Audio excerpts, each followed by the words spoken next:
طبعا لو جيت قلت لك الصوره اللي قدامك دي صوره راجل ولا ست، هتقول لي اكيد يا عم دي صوره واحد راجل، ولكن انت ما تعرفوش دي صوره واحده ست. الست دي اسمها صيصه ابو دوح النمر.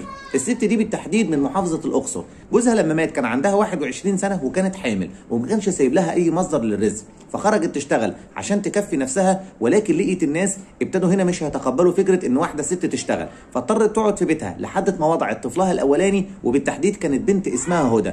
وفي الوقت ده علشان تخرج تشتغل اضطرت انها تتشبه بالرجال وتلبس جلباب وتلبس عمه بيضه وجزمه سوداء، وقالت انها اشتغلت في شغلانات كتيره جدا زي الاسمنت والطوب، وفي الاخر اشتغلت في تلميع الاحذيه. قعدت تشتغل في الشغلانه دي ما لا يقل عن حوالي 43 سنه وهي لابسه اللبس ده بالتحديد. الست دي صوتها سمع قوي واسمها سمع قوي لدرجه ان مديريه التضامن الاجتماعي في الاقصر اديتها شقه واديتها كمان جايزه الام المثاليه، وكمان صوتها وصل للرئيس عبد الفتاح السيسي وقام بتكريمها شخصيا.